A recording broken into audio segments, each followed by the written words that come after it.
The Madrean Archipelago ecoregion is situated on the four corners of southeast Arizona and southwestern New Mexico, United States, as well as northwestern Chihuahua and northeastern Sonora, Mexico. It is a treasured biodiversity hotspot, recognized internationally. Within this ecoregion, there are over 50 sky islands, or insular mountain ranges of the North American borderlands, that can isolate species who cannot withstand the intermountain lowland valleys, or seas, but offer a stack of biotic communities that allow vertical migration annually. Other species use the corridor Stepping Stone Archipelago, between the Rocky Mountains and its plateaus, and the Sierra Madre Plateau and its mountains to migrate on its north-south axis. Tucked within this magnificent and valuable landscape, the majority of U.S. citizens exist with household and per capita incomes much lower than both state and national levels.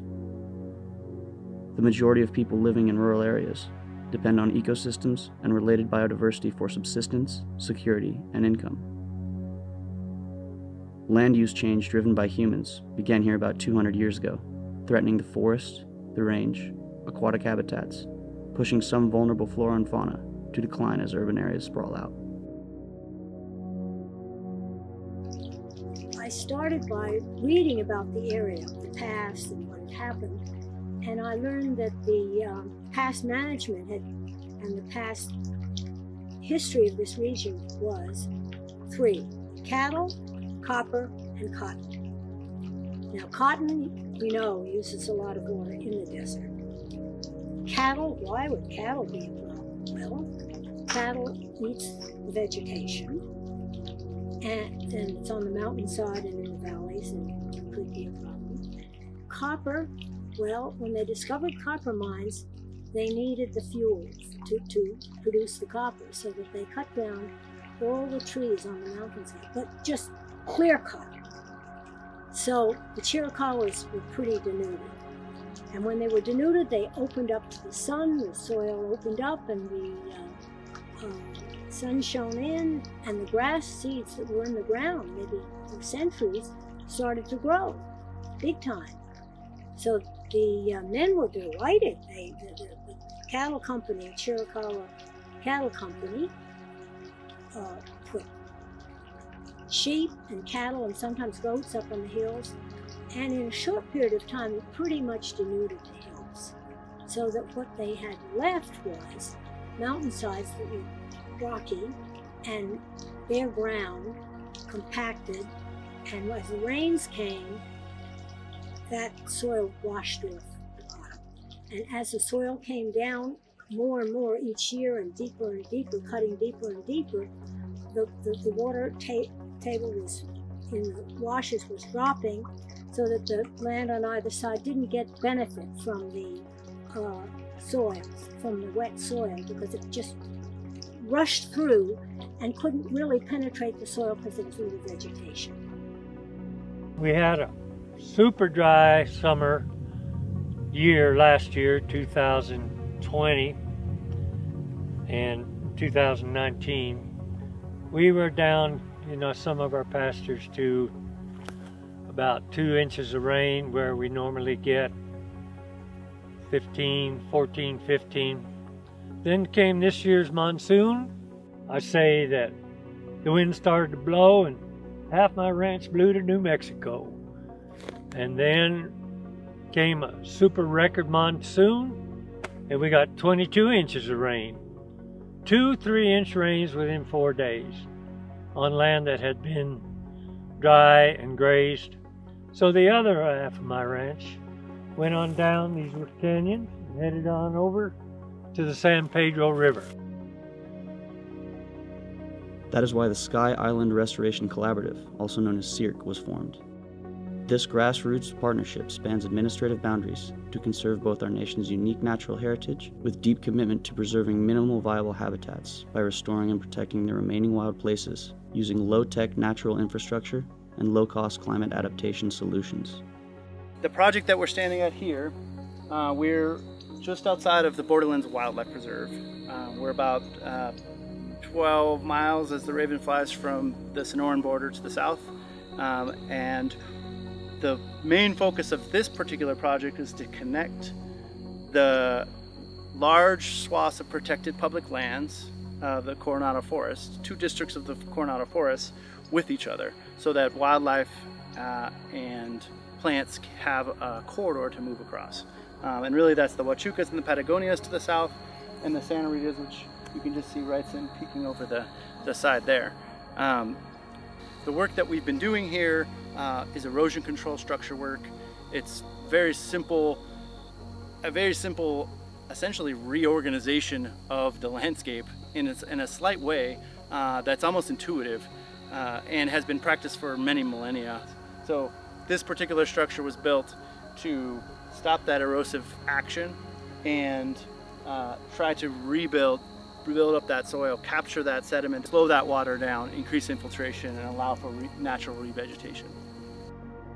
This is the most important corridor for jaguars moving from Mexico into the United States. It's also an extremely important corridor for many other species. Black bear moves through here, between the mountain ranges, mule deer do.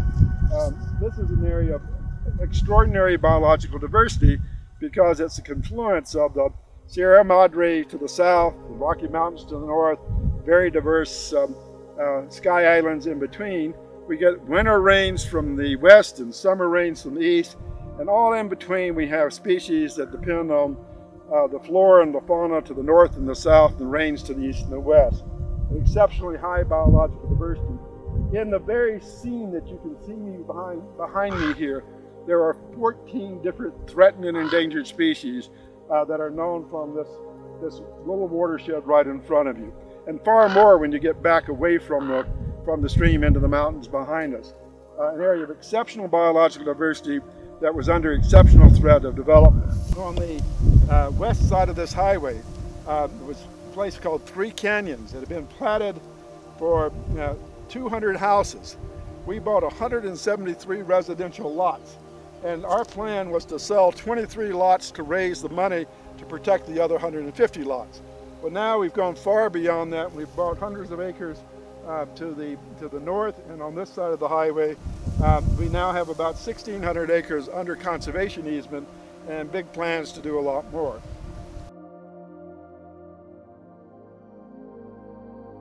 In 2014, restoration practitioners at Borderlands Restoration Network, Cuenca Los Ojos, and the Sky Island Alliance began working with land managers from the National Park Service, the Forest Service, Bureau of Land Management, U.S. Fish and Wildlife Service, the Nature Conservancy, and many private ranches in southern Arizona, and scientists from the U.S. Geological Survey to identify restoration research and resource needs.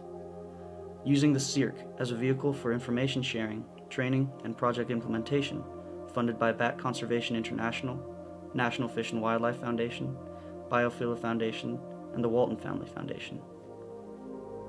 I first was introduced to Valere Clark via Ron Pulliam, and we were all out at the ranch looking at the amazing land management that they had been doing there for years and the impacts of structures on her property. We were with a large group of agencies, and we were all sitting around a circle introducing ourselves. And we went around, and there were some people that were studying prairie dogs and some people that were studying bats and agaves and geology and hydrology, and we all went around and introduced ourselves, and at the very end of the circle was Ron Pulliam, and he said, you know, this sounds like we're all working on one big project. And we realized at that time that we were, and how beneficial it would be if we worked together on this one big project. And so we all decided to work as under this umbrella of the Sky Island Restoration Collaborative. When Ron Pulliam retired and moved to Patagonia, he wanted to build on the work with CLO. He had become friends with Josiah and Valere, and he started Borderlands Restoration. And his idea was to expand on the excellent work that Cuenca Los Ojos had been doing. Then it grew from there. It was actually Dan Taylor from the Bat Conservation International that knew all the players. And he was like, you guys are really doing some good work here. You guys should really kind of bring it together in a more cohesive way and just, you know, do a better job of advertising the good work that you're doing. And at the time, I had worked for the Park Service, so I knew all of those players, but I had switched over to the Forest Service at the Coronado National Forest, and so I saw all these people doing these good things, and I was like, dang, the Forest Service is kind of left out, and I hate being left out. Hate it. So we convened a meeting, and we thought we really are doing some good work, and we really need to bring it together and make it bigger. And the only way we're going to be successful at this is if we all work together. There's like no money for restoration, really. The only way we can make it work is to bring everybody together, build on everybody's skills, just collaborate as much as we possibly can, and then take credit for it. So conservation in this area is all about partnerships. These are big landscapes, these are big projects, they're expensive projects. They require everything from people who know about science to people who know about real estate, law, etc. So we build partnerships, we build coalitions. We work very closely with a number of federal and state agencies and with a number of other conservation organizations. My name is Jeff Kahn. I've worked in collaborative restoration for the last 15 years, first with the Bureau of Land Management and more recently with the National Park Service. And by working collaboratively across boundaries, it allows the agencies to not only share resources that they don't necessarily have on their own, but to be more effective at managing landscapes and habitats for wildlife. By pooling our resources and working across a larger landscape and sharing those resources, if we all have a little bit to contribute, we're able to share those across agency boundaries and work with private landowners and nonprofit organizations to get that work done. These collaborations between show us the biggest picture. It really broadens our horizons. It connects science, people in the universities and the students that are working on science, and that's such a big part of what we're doing. So I think it's really for cross-border cooperation, and science and management on the land is most important. Our work with the federal agencies has been critical here. We work, of course, very closely with Forest Service in terms, this is Forest Service land to the east and Forest Service land to the west. And we're trying to protect this 4 square mile area between the Forest Service land and connect the Huachuca Mountains to the Santa Rita Mountains, 2 different wilderness areas connected. Forest Service is a key partner. We've also worked with all the state agencies and with 4 or 5 different federal agencies. But one of the special relationships we have is with the U.S. Geological Survey, and particularly the unit of USGS in Tucson, and the work of people like Laura Norman, who have done the science behind the conservation work that we're doing. Projects are focused on planting native vegetation and installing rock detention structures to harvest the desert rain and nourish new life. SIRC scientists have proven that these interventions can increase residents' time of flowing streams, allowing rainfall to infiltrate the landscape, recharge the aquifers, and increase downstream water availability to naturally heal the Sky Islands. In addition, the sediment retention can increase water quality downstream and sequester carbon from the atmosphere. This is a natural climate solution to reduce storm surges that pose flood risk to downstream residents, control erosion and gully formation, and help communities adapt to an increasing drought. So I work for the U.S. Geological Survey, and the USGS is the science agency for the Department of Interior. We are not a land managing agency like the BLM is or national parks, but we do provide the science for the interior. And working with the different partners in the Sky Island Restoration Collaborative has been really beneficial for us because we have land managers that are interested to collaborate and provide their locations as outdoor laboratories, and restoration practitioners who are willing to collaborate and put structures into the channel based on their training as practitioners. And so the collaboration works out really well for me because I have these wonderful experiments to investigate. And the research that we've been able to develop, some of the science journals and metrics associated with structures and other restoration, has been valuable to them as they're able to use those numbers to apply for grant funding. So it's been a mutual relationship that seems beneficial for everybody. SIRC is committed to building a resilient landscape founded on scientific research and restorative action to reverse degradation and conserve our resources using innovative projects like the restoration demonstrated at Ciénaga San Bernardino, begun by Cuenca Los Ojos and the U.S. Fish and Wildlife Service in the 90s. The SIRC's hope was to grow a landscape-scale initiative, address social inequities by advancing a restorative economy, and improve quality of life in the borderlands. And in 2022, SIRC is still growing strong with over 100 different partners developing projects that share costs and benefits of restoring hydrologic and biologic processes. Now SIRC can become a prototype for future natural infrastructure solutions. Before I got to the Aridlands water harvesting group, they had already done a study, a remote sensing study, of the Rio San Bernardino, which is a river that runs north to south across the U.S.-Mexico border. On the north side, it's in the San Bernardino National Wildlife Refuge. On the south side, it runs through Cuenca Los Ojos lands.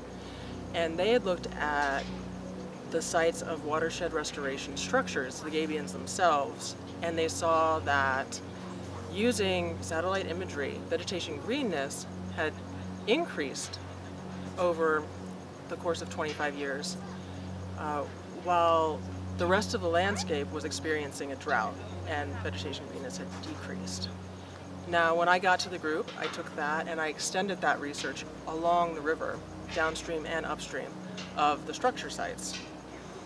And I found that vegetation greenness increases up to 5 kilometers downstream from these structures, either increases or stays the same, while across the landscape, vegetation greenness is decreasing because of these continued sort of varied droughts. It made a huge difference. The washes started running for longer periods of time. The vegetation came in very quickly. The pools of water lasted sometimes all year long in places, and sometimes were actually running in places. That was a place for mosquitoes. When the mosquitoes came in, there were fish that came in, there were birds that came in, bats, and then there were deer, more deer, and then there were more mountain lions. I mean, the whole system had started to heal itself and create a habitat that was very rich. Hola, pues este es Hey Hollow y aquí tenemos una de las cámaras de Cuenca Los Ojos. Y esta cámara ha capturado fotos de pumas, de gato montés, de venado cola blanca, venado bura, 3 especies de zorrillos, mapaches, pécaris de collar, incluso aves como la aguililla cola roja, así como la aguililla gris. Y ha capturado una muy buena diversidad de especies durante este año que hemos colocado la cámara en este arroyo. Local, state, and federal governments and private sector companies on both sides of the border are coming together to learn from the products of this action and joining the SIRC to help make a difference, not only in this resilience project, but being practically tested insights that can be replicated around the world in other aridifying environments vulnerable to climate change.